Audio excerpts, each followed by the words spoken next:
सभी दोस्तों को नमस्कार। एक बार मैं पुनः आप लोगों के सामने एक नए वीडियो को लेकर आया हूं। इस वीडियो में मैं सूर्यवंश अर्थात शेरशाह सूरी के बारे में चर्चा करने वाला हूं।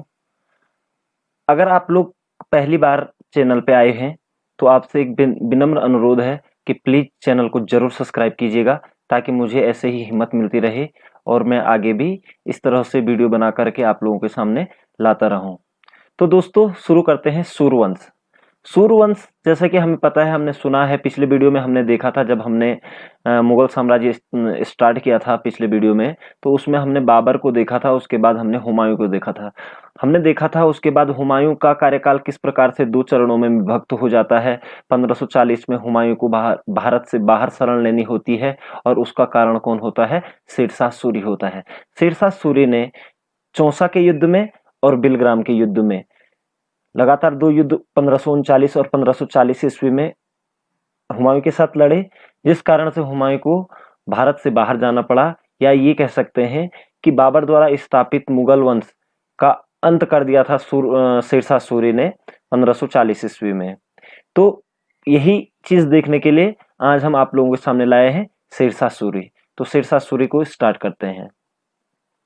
शेरशाह सूरी उत्तर भारत में द्वितीय अफगान साम्राज्य के संस्थापक शेरशाह सूरी के बाबर के चंदेरी अभियान के दौरान कहे गए शब्द अक्षरशः सत्य सिद्ध हुए।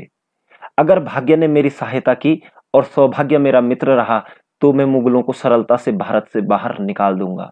ये कथन थे शेरशाह सूरी के। अगर भाग्य ने मेरी सहायता की और सौभाग्य मेरा मित्र रहा तो मैं मुगलों को सरलता से भारत से बाहर निकाल दूंगा। ठीक है। चंदेरी अभियान आपको पता है, चंदेरी का युद्ध मेदिनी राय और बाबर के बीच लड़ा गया था। उस समय शेरशाह सूरी बाबर का एक सैनिक था, ठीक है ना। और उसी अभियान में शेरशाह सूरी ने ये शब्द कहे थे, ठीक है ना। और ये बात सत्य साबित हुई और 1540 ईस्वी में जब कन्नौज के या बिलग्राम के युद्ध कह सकते हैं हम उसे, में उसने जब हुमायूं को परास्त करके भारत से बाहर शरण लेने के लिए मजबूर कर दिया था, तो मुगलों का यहां से खात्मा ही जैसा हो गया था। ठीक है। तो बाबर ने हुमायूं को पहले ही आदेशित कर चुका था, या फिर ये कह सकते हैं कि पहले ही सचेत कर दिया था कि आप शेरशाह सूरी से सचेत रहिएगा। ठीक है ना। शेरशाह सूरी का जन्म 1472 ईस्वी में बजवाड़ होशियारपुर में हुआ था। बजवाड़ जो है ये होशियारपुर के अंतर्गत आता है और होशियारपुर आपका पंजाब में है। ठीक है ना। तो 1472 ईस्वी में इसका जन्म हुआ था शेरशाह। इसके पिता का नाम हसन खान था, जो कि जौनपुर के एक छोटे से जमींदार थे। ठीक है ना। शेरशाह के बचपन का नाम फरीद खां था। मोस्ट इंपॉर्टेंट क्वेश्चन है ये कि शेरशाह सूरी की बचपन का नाम क्या था, तो आप कहेंगे फरीद खां था। ठीक है ना। या फिर फरीद खां के नाम से किसे जाना जाता है, तो शेरशाह सूरी को जाना जाता है। फरीद खान ने अपने अधिकारों की रक्षा एवं विस्तार के लिए मोहम्मद शाह नूहानी के यहाँ नौकरी कर ली। मोहम्मद शाह नूहानी जो कि बिहार के एक स्वतंत्र स्वघोषित राजा थे। ठीक है ना। एक्चुअली होता क्या है कि जो शेरशाह सूरी की जो माँ होती है, वो उनकी सौतेली माँ होती है, ठीक है, वो शेरशाह सूरी को पसंद नहीं करती है। तो इसलिए शेरशाह सूरी अपने अधिकारों की रक्षा एवं विस्तार के लिए जौनपुर को छोड़ करके कहाँ चले जाते हैं? बिहार चले जाते हैं। और जो वहां पर एक स्वघोषित राजा, स्वतंत्र और स्वघोषित राजा होते हैं, मोहम्मद शाह नूहानी, उनके यहाँ एक सैनिक के रूप में कार्य करते हैं और धीरे धीरे उनका दिल जीत करके उनके सहायक बन जाते हैं। ठीक है ना। लेकिन होता क्या है कि उसके बाद कुछ टाइम बाद नूहानी के साथ उनकी अनबन हो जाती है। ठीक है। और उसके बाद वो 1527-28 ईस्वी में बाबर की सेना में एक सैनिक के रूप में कार्य करने लगते हैं। और जब 1528 ईस्वी में जब चंदेरी का युद्ध हुआ था मेदिनी राय के साथ बाबर का, तो उस समय एक सैनिक के रूप में शेरशाह सूरी ने बाबर का साथ दिया था। ठीक है। और उसी समय के अभी हमने एक डायलॉग पढ़ा था कि उस समय शेरशाह सूरी ने कहा था कि अगर भाग्य ने मेरी सहायता की और सौभाग्य मेरा मित्र रहा तो मुगलों को सरलता से भारत से बाहर निकाल दूंगा। ठीक है। तो ये कहानी रही शेरशाह सूरी की, किस तरीके से वो बिहार पहुंचता है, क्योंकि माँ के साथ अनबन रहती है। फिर फरीद जो मोहम्मद शाह नूहानी है, उनके साथ अनबन होती है, फिर बाबर की सेना में आते हैं। फिर उसके बाद क्या होता है कि मोहम्मद शाह नूहानी की मृत्यु होती है और उसका एक छोटा बालक होता है नाबालिग। उसके लिए फिर शेरशाह सूरी वापस कहाँ चला जाता है, बिहार चला जाता है और वहीं पर अपने आप को राजा घोषित कर देता है। ठीक है ना। तो इस तरीके से शेरशाह सूरी का टाइम काल रहा। शेरशाह सूरी ने हुमायूं को चौसा के युद्ध 1539 तथा कन्नौज बिलग्राम के युद्ध 1540 में हराकर, ठीक है, 1540 से 1545 ईस्वी तक भारत में शासन किया। दोस्तों ये चीजें बार बार आ चुकी हैं। चौसा का युद्ध किसके बीच में हुआ था, तो शेरशाह सूरी और हुमायूं के बीच में हुआ था। इसी प्रकार से कन्नौज या बिलग्राम का युद्ध किसके बीच में हुआ था, तो शेरशाह सूरी और हुमायूं के बीच में हुआ था और क्रमशः 1539 तथा 1540 में हुआ था। तो बिलग्राम के युद्ध के बाद ही हुमायूं को भारत छोड़ करके वापस जाना पड़ा था। जब पहला युद्ध हुआ था 1539 में, चौसा का युद्ध, ये बिहार में पड़ता है, बक्सर से 10 किलोमीटर उत्तर की ओर में। ठीक है, तो चौसा का युद्ध हुआ था। तो उसके बाद शेरशाह ने जो है शेरशाह की उपाधि, शेर खां की उपाधि, वास्तव में शेर खां की उपाधि उसने ग्रहण की थी। ठीक है ना। उसके बाद 5 साल ये राज करता है यहाँ पर। 1545 में कालिंजर के अभियान में शेरशाह का अंतिम सैन्य अभियान था। ठीक है ना, कालिंजर अभियान था। उसमें क्या होता है कि गोला हाथ पे ही फट जाता है और शेरशाह सूरी की क्या हो जाती है, मृत्यु हो जाती है। तो 1545 ईस्वी में कालिंजर अभियान में शेरशाह सूरी की मृत्यु हो जाती है। लेकिन अपने इस 5 साल के कार्यकाल के ही दौरान शेरशाह सूरी कुछ इस तरीके के कार्य कर जाता है कि वो इतिहास के पन्नों में आज भी अंकित है। ठीक है ना।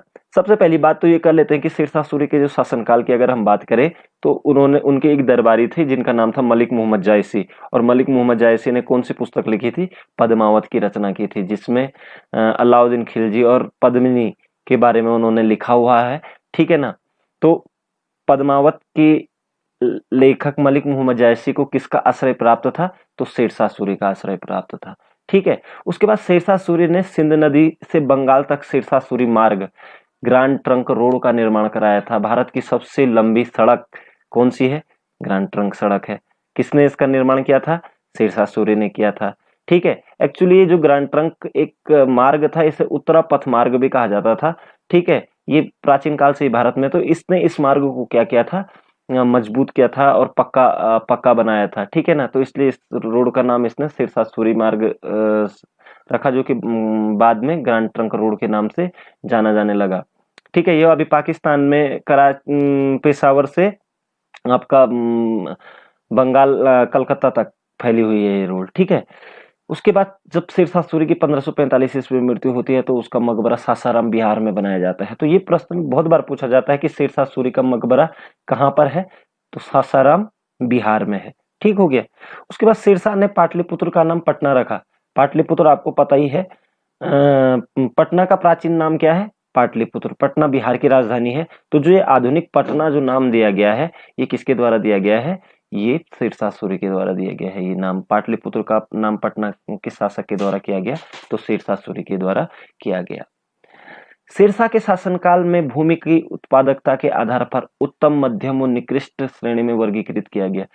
शेरशाह सूरी ने भूमि की उत्पादकता के आधार पर 3 श्रेणियों में भूमि को बांटा, उत्तम, मध्यम और निकृष्ट श्रेणी में वर्गीकृत किया। और भूमि को नापने के लिए इसने अपने ही पूर्वज जो पठान जो यानी कि अफगान जो शासक था लोदी वंश, उसमें एक राजा था सिकंदर लोदी, उन्होंने एक पैमाना चलाया था सिकंदरी, गजे सिकंदरी। तो उसी पैमाने का प्रयोग उन्होंने अपने शासनकाल में भी किया। ठीक है। शेरशाह सूरी ने किला ए कुहना मस्जिद का निर्माण कराया। किला ए कुहना मस्जिद दिल्ली में है। ठीक है ना। तो ये प्रश्न पूछ लिया जाता है कि किला ए कुहना का निर्माण किसने कराया था, तो शेरशाह सूरी ने कराया था। और किला ए कुहना मस्जिद कहाँ है, तो दिल्ली में है। ठीक है। और जो एक इंपॉर्टेंट जो बात आ रही है, उसने चांदी का रुपया तथा तांबे का दाम नामक सिक्के चलाए थे।